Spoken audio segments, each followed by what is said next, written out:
today we are going, we have a great presenter from SBAOR talking about all the new forms that are coming out here and really giving us an insight and a heads up so we can be well prepared for our clients and act like we know what we're doing when all these new forms come out, which I love. So I'm going to present Neil Kalin. Many of you have seen him before.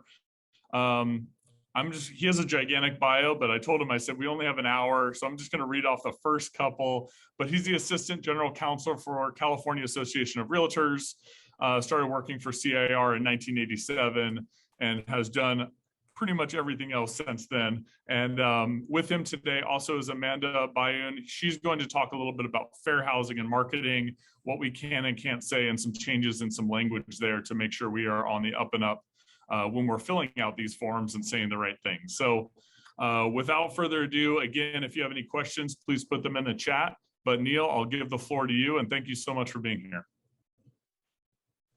Great, thank you very much. Appreciate that.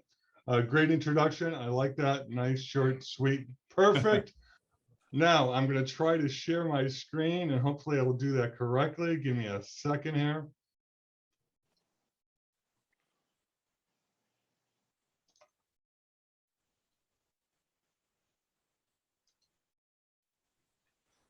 Okay, now let's put this in full mode so everybody can see it.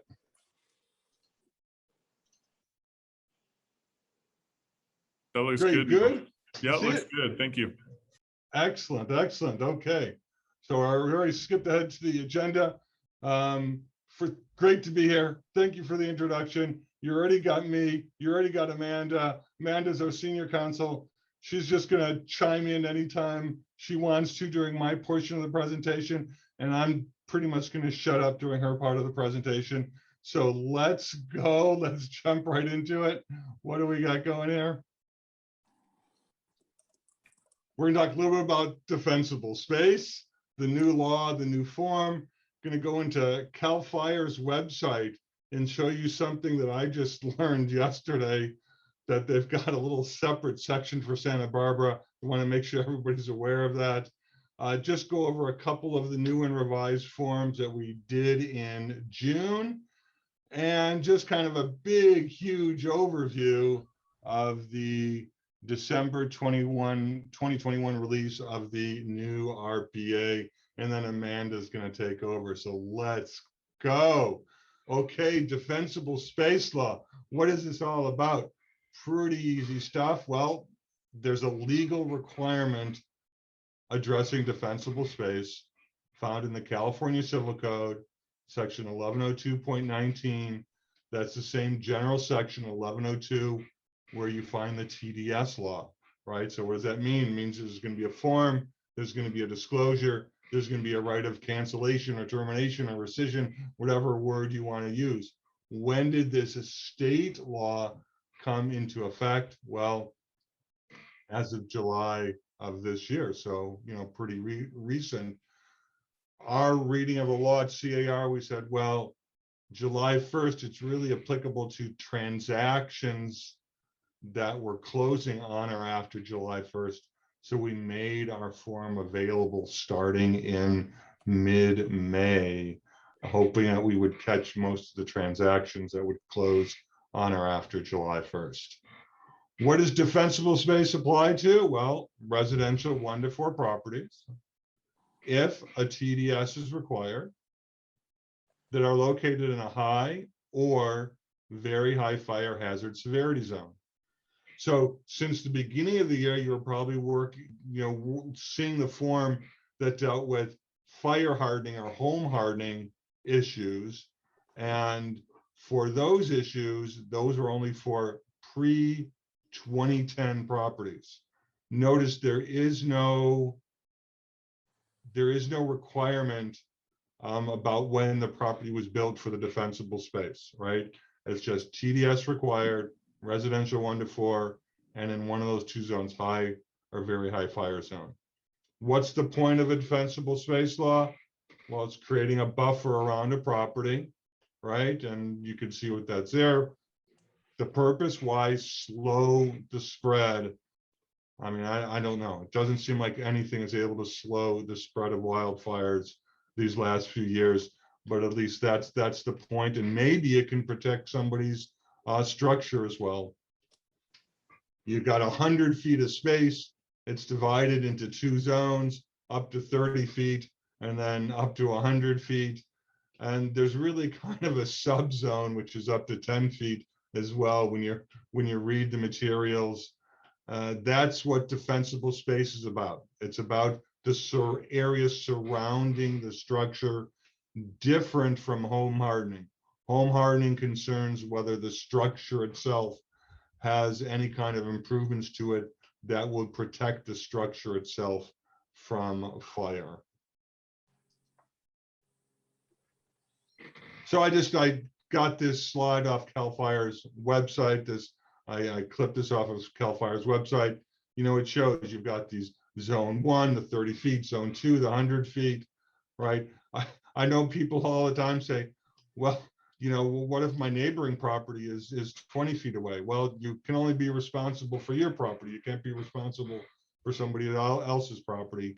But you do got these zones. Really great. I have to tell you, CAL FIRE's website really has very valuable information in it.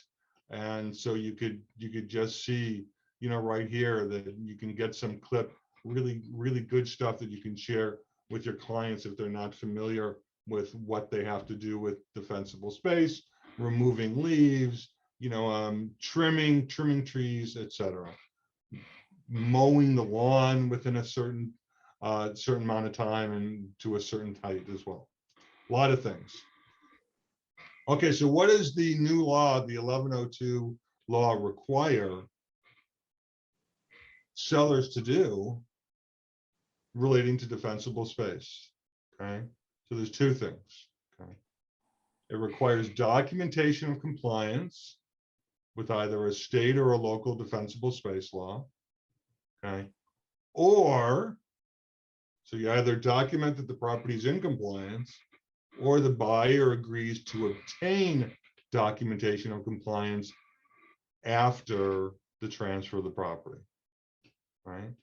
And these rules differ slightly depending on whether there is a local ordinance in effect dealing with defensible space, or whether you're just addressing the state defensible space laws, okay? So one thing you got to watch out for, and this is going to be more for you to find out rather than for me to tell you about, which is you got to look and see, you know, what's required in the Santa Barbara area. Is there a local ordinance that requires compliance prior to the close of escrow, essentially a point of sale, right? If not, then there can be compliance after the sale. And we're going to go into those 2 things in just a minute. So in order to address defensible space, CAR modified our home hardening form that we have. It's now called FHDS, Fire Hardening and Defensible Space Advisory, Disclosure, and Addendum, right? It's a lot of things all in one form. The advisory, information only. The disclosure, that comes with the 1102 statutory rescission right. 3 days after delivery in person, or 5 days after deposit in the mail, or by email delivery. And the addendum, that's the new part, that's the defensible space requirement. So there needs to be a mutual agreement between buyer and seller about what they are going to do with defensible space compliance. And so I'm going to address that as well. So let's take a look at the form, as they say, that came out in May of this year, right? Revised the other form because we need to address the defensible space portion of it. The beginning, paragraph 1, is really just what? It's just an advisory. Here's some information about fire hardening, about defensible space, and about providing inspection reports.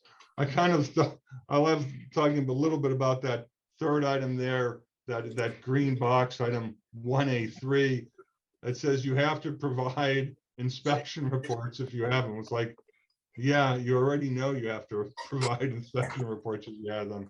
So what's the big deal there, right? So then the form goes on, Paragraph 2 allows an identification of whether the property is in the high or the very high fire hazard zone, or you could check 2B if you find out that it's not. That is why sellers and listing agents, you need to be in contact with a natural hazard provider early. Don't wait until you're in a transaction. Do it right at the time of listing. Find out. Their CAR used to have a form called the Natural Hazard Disclosure Statement. We don't have that form anymore because that form is contained within the body of all of these NHD reporting company reports. But that form in and of itself will not tell you necessarily that the property is in a high or very high fire hazard zone. There's two types of fire zones. One is called a very high fire hazard severity zone. Well, guess what? If you're in there, then this law definitely applies. The other is called the state responsibility area. And you can be in a state responsibility area if you're in a moderate, a high, or a very high. So if all you do is look at the natural hazard disclosure statement, and if the state responsibility area box is checked, you can tell from that form alone whether the property is in an area that requires compliance with defensible space. And that's why it's good that the disclosure companies are providing that information elsewhere in the report. If you don't know where, right, well, talk to Melody if you're ordering one of hers, right? And if you're using another company, talk to your rep and find out where's that information, because the different companies have them in different places. They're identifying them in a different way. So it's very important that you work closely with your natural hazard provider. Thank you for those comments at the beginning of the presentation, Melody. It sounds like your company's right on it. Okay. Paragraph 3 of the FHDS form. This is something that you've been used to now all year, which is the fire hardening part, the home hardening part. And does the home have vulnerabilities that the seller is aware of? And only if the seller is aware of these vulnerabilities will any of those boxes be checked in paragraph 3B. If the seller is not aware, then none of the boxes are going to be checked. Pretty simple. Okay. But now we get to the defensible space requirements, the bottom of the first page of the form and the rest of page 2 of the form, right? And so what does defensible space do? Well, we are trying to figure out how exactly to deal with this, because you've got areas, most of the state, where there is no local ordinance, okay? And if there's no local ordinance, there's going to be one of two possible results. Maybe the seller voluntarily obtained an inspection and found out that the property is in compliance. If so, wonderful. Then paragraph B2 should be checked, and that's going to apply. And the seller will provide a copy of the report showing compliance. Easy. But what's our experience out in the field? Not many people have had the inspection, right? Not many people have had the inspection. So again, if there's no local ordinance, then what does the law say? The law says, the buyer, you're going to have to comply within 1 year after close of escrow. Okay? Which means buyer, you're going to have to figure this out. You're going to have to get an inspection. You're going to have to figure out what needs to be done. And you're going to have to be able to prove compliance within a year after close of escrow. What we've figured out so far, and this may change as time goes on, is that in most parts of the state that are in one of these zones, there is no local ordinance. And we've also found out that in most parts of the state where there is no local ordinance, most people have not had an inspection. So the seller most likely is not going to be able to check paragraph 4B2, right? And so the default is 4B1. But if Santa Barbara has a local ordinance, then we're dealing with either 3 or 4. Okay. And here's something that I say, you're going to have to find out, maybe somebody on the call knows, does a local ordinance, is it a point of sale requirement or not? Point of sale meaning the seller is going to have to show compliance prior to close of escrow. If that's the case, then B4 is going to apply and that needs to be checked. If there's a local ordinance and it does not require compliance prior to close of escrow, that means that the buyer can comply after close of escrow, and then B3 will apply. So that's the real key issue here. Is there a local ordinance? And does the local ordinance require point of sale? Okay, something that's got to be figured out for your particular area. And that's the way this form works. So the last part of this form, paragraph 4B, is not just a disclosure, it's also an agreement between buyer and seller as to who is going to be responsible for compliance. And that's why this form needs to be signed by both parties. Okay. And if it's not signed, or if the buyer doesn't agree to what the seller wants to do, then guess what? There's a possibility, because it falls within the TDS law, there's a right of rescission that attaches to it.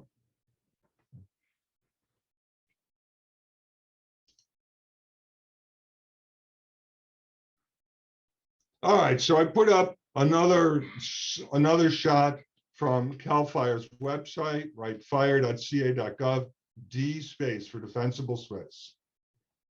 And it talks about requesting an inspection from CAL FIRE, because CAL FIRE will do inspections if you are in a state fire responsibility area. Okay, here's something that I have to tell you. CAR and CAL FIRE differ in an interpretation of the law.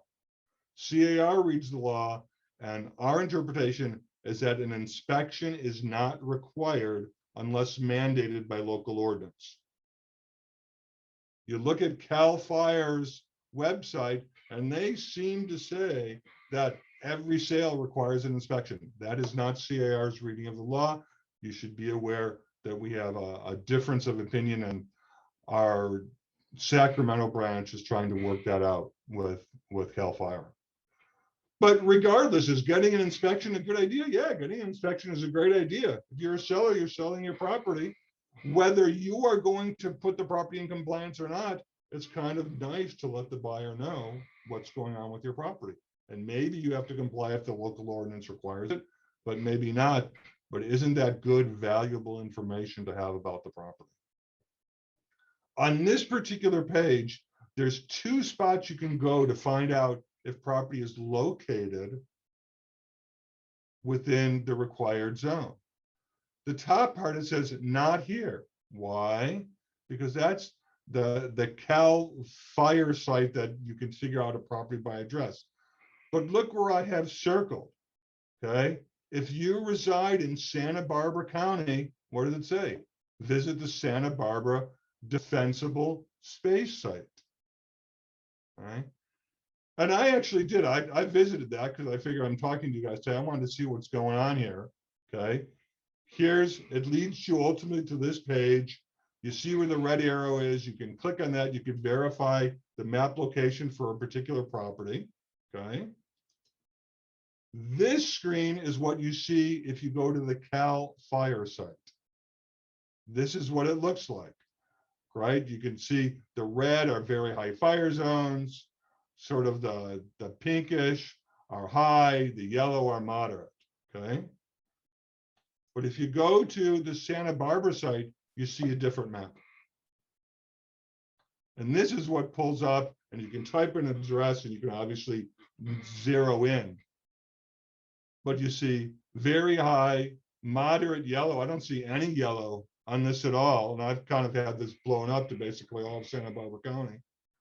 Then you see that high, which is kind of brownish, which looks to me like almost everything that's not very high, right? And then you've got this blue. And what's the blue? The blue is a county high fire hazard area.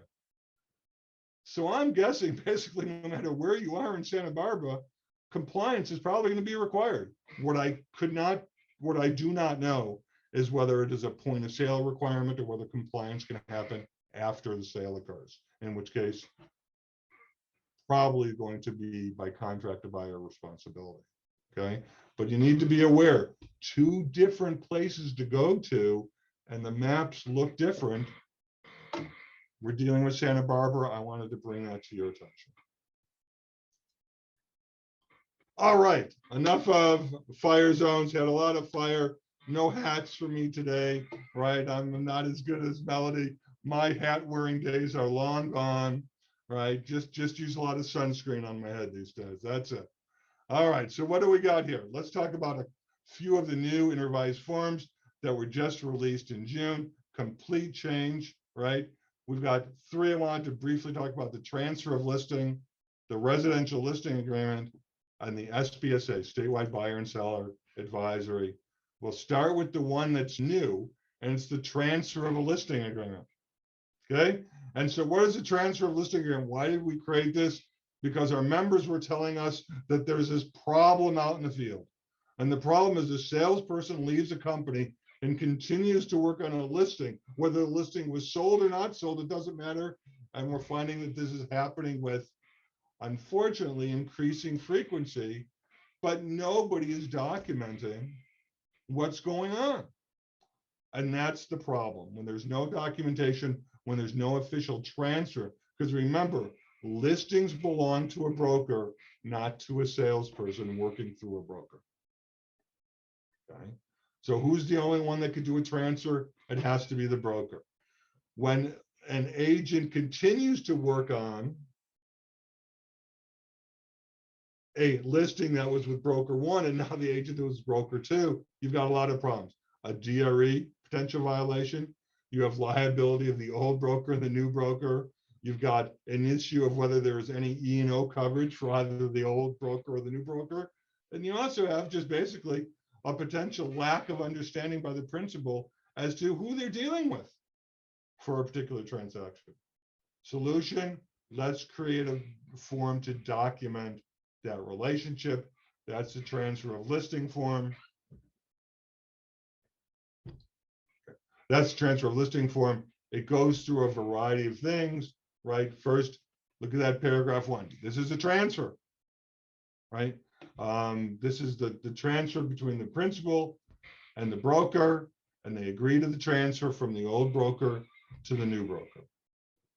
Is there going to be any compensation from the new broker to the old broker? Maybe. Is there going to be compensation from the principal to the old broker? Maybe, but maybe not. You've got different options to deal with those in paragraph 2. We do want to make sure that the agency relationship between the original broker and the principal was terminated as of the date of transfer. That's what paragraph 3 is all about. Paragraph 4 says, wow, if you are already into escrow, what did the broker do through the agent at the time the contract was entered into? Well, there was probably, or at the time the listing was entered into, what was it? There was an agency relationship disclosure. And then through the contract, there was an agency confirmation. Well, if the agency relationship with the original broker is being terminated, you are in contract, you need to have an agency confirmation with the new broker. So that's what's addressed through paragraph 4.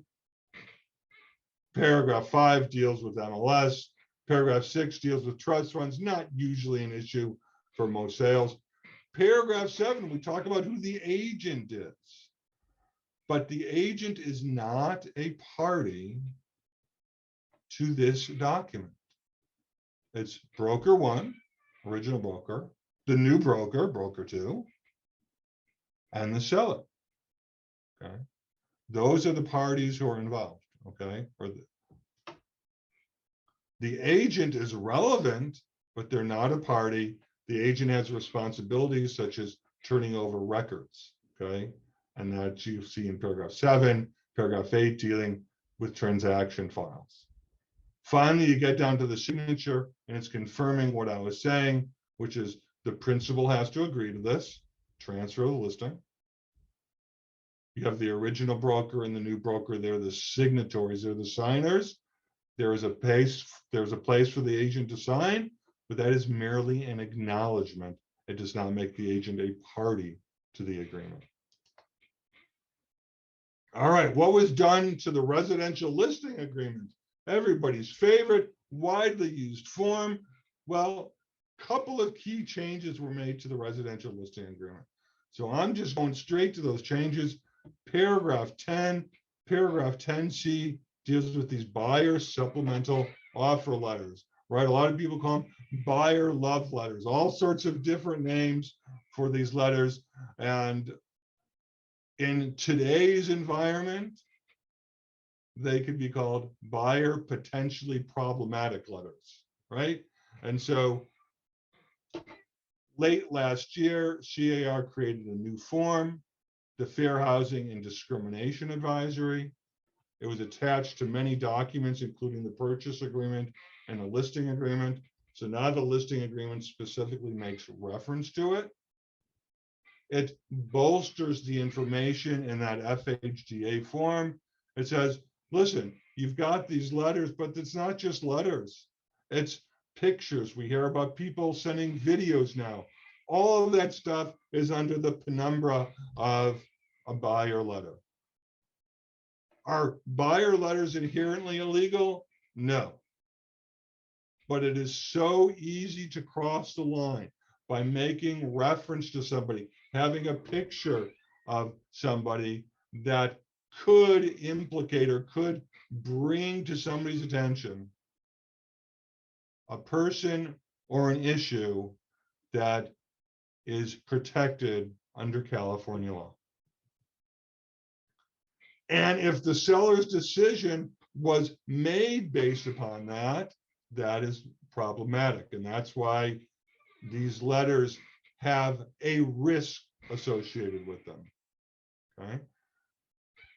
I know of some realtors, they love working with these letters. They think these letters are very influential. They think these letters are very helpful. I know a relative of mine who insists that the letter that she wrote got her the property. And I love my cousin. I love the property she's in. And I don't know if that's the reason, but she told me what she wrote in the letter, and what she wrote in the letter was absolutely problematic.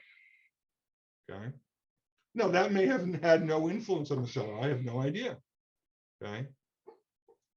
But with the environment that we are in California and in the United States in general, okay, with litigation risk that's all around us, these letters, these videos, whatever it is, these photos are problematic. And so CR Standard Forms Committee said, you know, we're going to take an affirmative stance. We just don't want these letters. And so we're going to say at the listing, look at paragraph 10C2, seller instructs broker not to present buyer letters. And right above 10C2, the last line in 10C2, it says, broker will not even review the content. Why do we want broker not to review the content of those letters?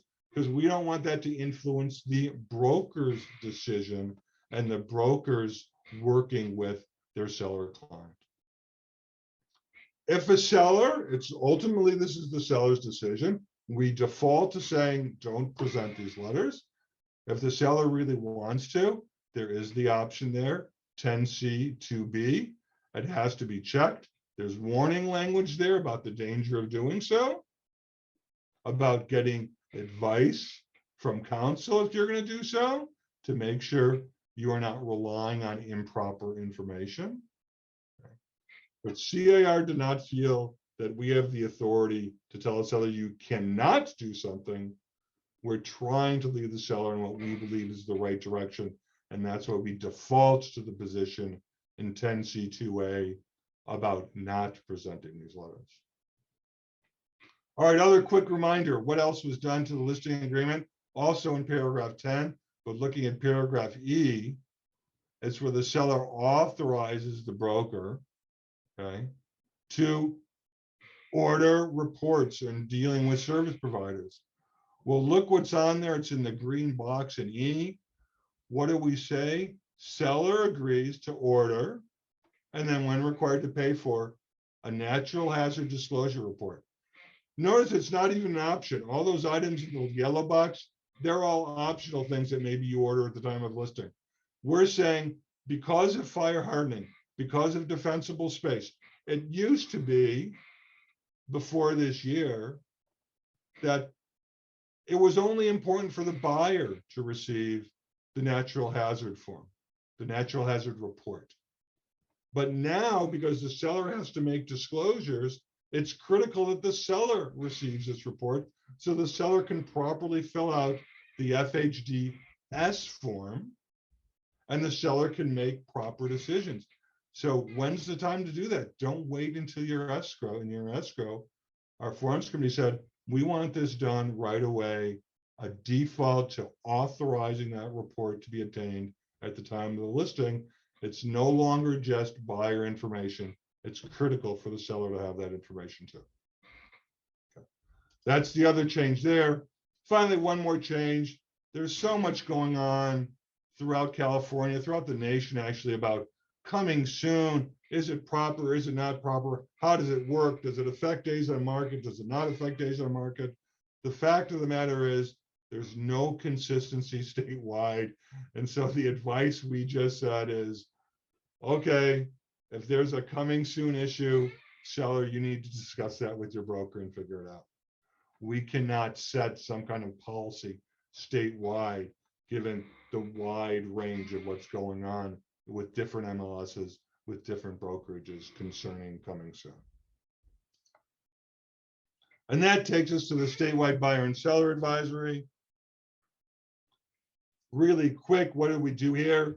Reformatted the table of contents so it's easier to find. All of these items used to be in those 7 categories. People were saying we can't figure out what paragraph is where. Now there's a table of contents, so it's a lot easier to find. I think that's a really great decision. A new paragraph dealing with fire hardening, a new paragraph dealing with fire hardening and defensible space. 2 new paragraphs, one dealing with wildlife. Why? Well, this all started when one of our committee members was up in, I think, Lake Arrowhead, and lo and behold, found a bear waiting for him when he went to his cabin, right? And said, well, geez, we should have a disclosure about this. So we were going to have a bear disclosure, and we realized, you know what, there's a lot more problems than just bears. We got coyotes. I live like in the middle of a city, right? I'm probably at least a mile away from the nearest hills. And, you know, if anybody ever pays attention to like nextdoor.com, every single week in my neighborhood, there's a sighting of a coyote, either walking down the street or in a park or whatever. So we said, let's broaden our bear disclosure to a general wildlife disclosure. And of course, sea level rise is getting a lot of attention these days.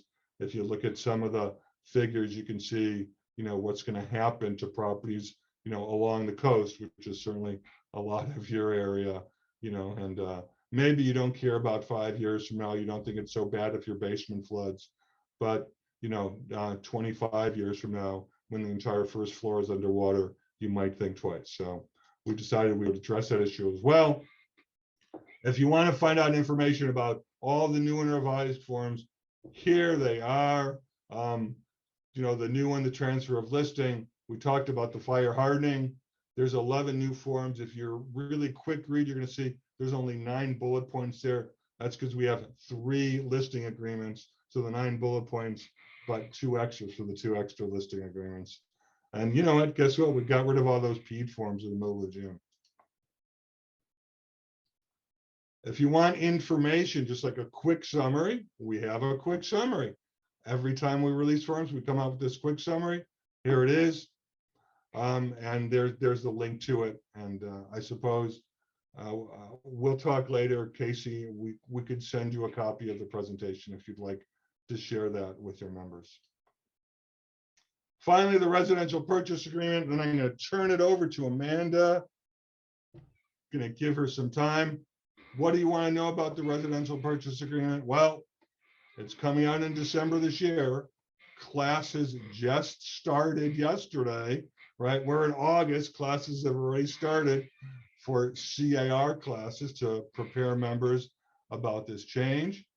A lot of changes and a lot of things that are the same, right? The big change is the new format. So you can see they're starting with paragraph 3. There's this chart. There's this grid. We've kind of come to calling it a grid. All of the essential negotiable deal points are contained in this grid on pages 1, 2, and 3. Okay, And that was considered to be a really good benefit. It's going to be very difficult to miss something going forward. I have to tell you, recently I wrote an offer on a property, didn't get the property, wrote the offer. After my offer was submitted, I realized, oh my goodness, myself and my agent, we missed something. I don't think we would have missed it if there was a grid. It would have been almost impossible for us to miss the item in the grid. It didn't make a difference. I didn't get the property, but it's kind of embarrassing, right? For me to miss something. And, you know, for my agent too, who was working with me on that potential transaction, it's going to be almost impossible to miss something going forward because everything's going to be right up there in an easy to see format. Couple of exceptions to everything being kind of front loaded on those first 3 pages, as well as addenda on page 4. And that is the liquidated damages and arbitration clause still are at the end of the contract. But what's the same? Still active contingency removal. Contract still defaults to a loan contingency, to appraisal contingency, to an inspection contingency. In addition to that, there are 60 forms, yeah, count them, 60 forms that are mentioned in the residential purchase agreement. Every single one of them has been updated so that they conform to the new language in the purchase agreement. And if you're interested in attending a class, there's a couple of things we offer. A 4-hour class with the potential for getting DRE, continuing education credit. You can go to the CAR education calendar. And for those of you who want to do a real deep dive, 3 times this year, we're going to have an all-day certified forms trainer class. That's really designed for brokers, office managers, people who are going to be teaching the form to their office or maybe, you know, conducting classes elsewhere. Okay, really good. Let's talk about marketing terms, do's and don'ts, what you can and should not say to be fair housing compliant. Amanda, take it away. Hi, good afternoon. I hope everyone can hear me. This is Amanda Bien, and I am going to discuss with you, hopefully, in the next 10 minutes about what words you should or should not be using, and maybe suggested new words you may be wanting to use in your advertising. So the key rule of thumb is describe the physical property, not the people who live in the current property, not the people who surround the property, the neighbors, or the prospective people who may be moving in.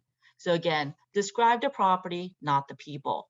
So we have federal fair housing laws and state fair housing laws, and both of them essentially say you cannot show a preference, limitation, or discrimination based on protected class in advertisement or statement. And if you are interested in finding out what the protected classes or characteristics are, they are all listed in California. There are 22 listed in the Fair Housing and Discrimination Advisory, FHDA, that Neil mentioned, and it's attached to every listing and purchase agreement. So I'm sure you've all seen it and very familiar with that. So just to sort of give you a heads up, California, as I said, California has our own fair housing law, and there's actually a proposed addition to the fair housing regulation, and that is Reg CCR section 12050.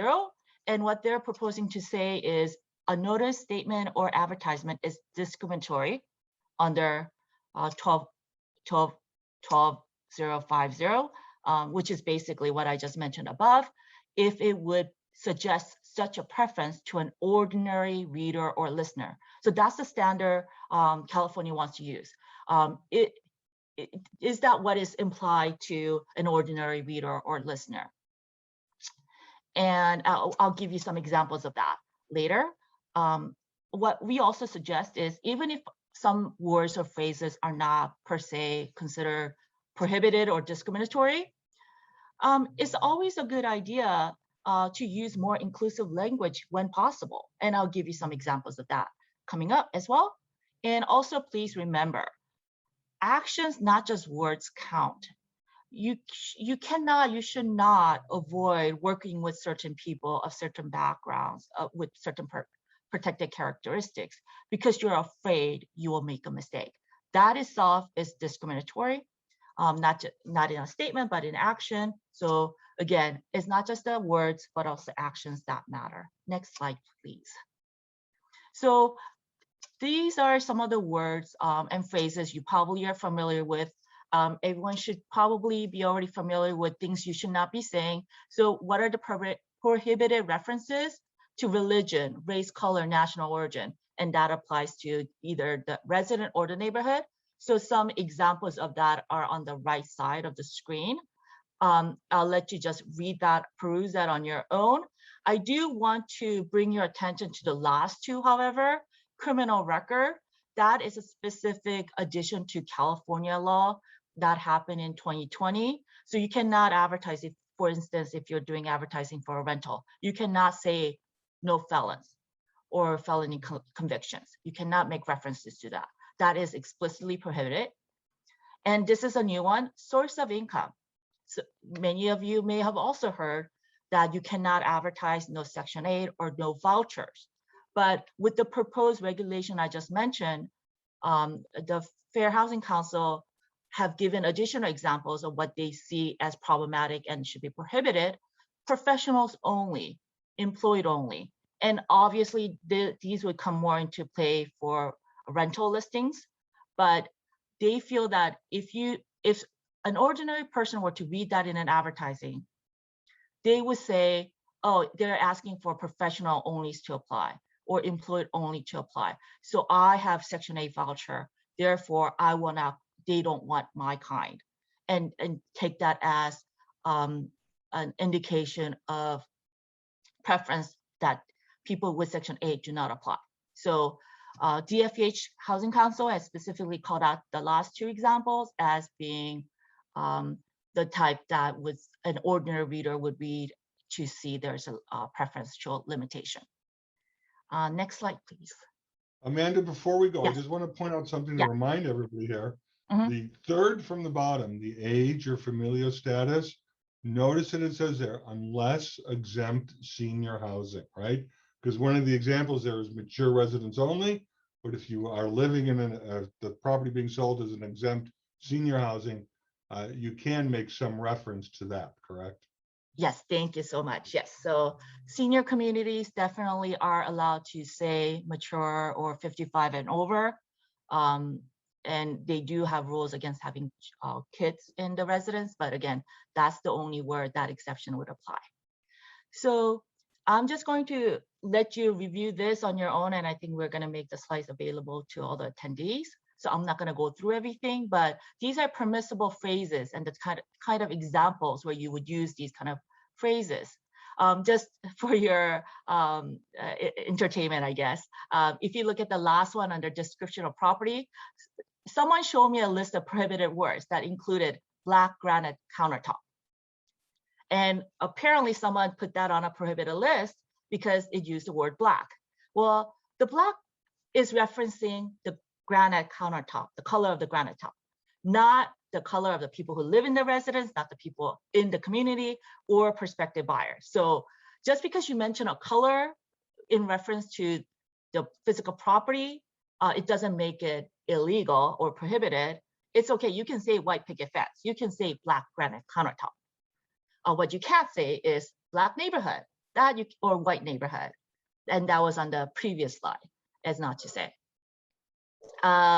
Another thing I just wanted to point out in comparison, neighborhood names and designations. You probably are aware if you look at Google Maps, a lot of areas have area name neighborhood designations. Like for example, in Los Angeles, we're a big city. The city has officially designated many parts of certain neighborhoods with specific names. And the CAR headquarters is in a neighborhood called Koreatown. So can you say Koreatown if you were to live in that area? Yes, you can. It does say Korea, which someone could infer as a national origin, yes, but it's referencing a specific neighborhood that the city has recognized that is on Google Map. Now, if you have just a nickname for an area, I wouldn't do that. But if you have Chinatowns or Little Italy or Koreatown in your area, that's officially recognized and it's on Google Map, that is okay. But again, don't say white neighborhood or Black neighborhood. That would not be allowed. Another thing that I've gotten questions on under familiar status, can you use the phrase family room or nursery? These two words were actually whitelisted by HUD in 1995, saying these are permissible words to use. They do not violate fair housing laws. There is one specific exemption to all of these rules that I do want to point you to, and it only applies really to a rental situation for roommates by the people who are looking for the roommates, not to realtors who are advertising. But if I were to look for a roommate, I personally, as person seeking a roommate, can say in my advertising a gender preference. I can say female preferred or male preferred. And that exemption is also spelled out in our form FHDA. So we have a little bit more explanation on that as well. Next slide, please. So the list of the phrases, common phrases I have on this list, like master bedroom, family room, mother-in-law suite, granny flat, bachelor, bachelorette, these have all been whitelisted by HUD in 1995. But as I just said, that was in 1995. That was 26 years ago. And although they said these phrases do not violate fair housing laws, and they do not, I just want to make that clear. You're not going to get into trouble if you use these phrases. However, they're a little bit dated. I don't think I've seen any kind of advertising recently in many years that says granny flat or bachelor pad or bachelor unit. You'll more likely see studio, or for mother-in-law or granny flat, an ADU. Family room is still commonly used, but people also use the terms like great room or common room, since many of our floor plans are very open these days. His and hers closet, they can be referred to as a dual closet. And the big one, master bedroom. This has been often asked, and just to give you a background on this, last year, the Houston Association of Realtors have decided that they were going to stop using the words master bedroom. And that has been followed up in New York as well. So there is a movement within realtor communities to sort of go away from the use of the word master bedroom or suite. And one of the main ones I've seen as a substitute, as an alternative, is primary bedroom or suite. But there may be some other alternatives that can be used appropriately. So again, NAR has not taken a stance. Actually, NAR pointed to that 1995 letter where HUD said, you know, that word phrase is not illegal, it's not prohibited. But we do want to, when we can, show inclusiveness. And we are now finding out, yes, some people are finding it to be sexist or racist. There's not been, I believe, documented history of the term master bedroom being associated with the slavery era. However, some people and many people have made that connection that they do see it as being having undertones of racism and sexism, since it's a gender term as well. So because of that, you know, we want to signal to the public, to our clientele that, hey, we want to go beyond what is required. We want to show we are inclusive. We want to show we are committed to fair housing goals and ideals. And in that pursuit, yes, if there are alternative phrases that can be used, certainly we would encourage that. But again, in California, you're not going to get into trouble for using these terms. But I do think some of them are dated now. So, you know, there is a movement to be using more inclusive terms in everyday use, and certainly in fair housing, in real estate sales, that is highly encouraged as well. I think I saw some flashes of questions coming in. Should I answer? I can see them. Yeah. So Tim asked the term whitelisted, blacklisted. I'm not sure what you mean by that. When I use the term whitelisted, that was in reference to something that was not, that's in terms of what is approved. And you're right, I do understand that because there's the connotation of one being positive and one being negative. Yes, that term may be going away as to, oh, well, it's not just a real estate term, but just in general language we use. So thank you for pointing that out, Tim. And so the question is, where can we see the list of these terms? Well, there isn't an official list. And that's one of the questions we get often. HUD did used to have many decades ago a list of words and what's prohibited and what's allowed. They proactively took that down. But when they withdrew that, they didn't have a replacement list, but people sort of generally still take cues from the decades old list and draw from that. But the point is, as the new California regulation would imply, governmental agencies don't seem to want to have a specific list of words because language is evolving. So what may seem okay in 95, people listen to it and say, I don't think I want to use the word bachelor anymore. That's kind of dated term. We say studio, we're not going to call it a granny flat, where we call it an ADU. And that was just a sort of a natural evolution. But yes, and as Tim pointed out, even I said whitelist, blacklist. So thank you for pointing that out. So language is evolving. This list, obviously, we're going to share with the attendees. We don't have a comprehensive list, if that was your question.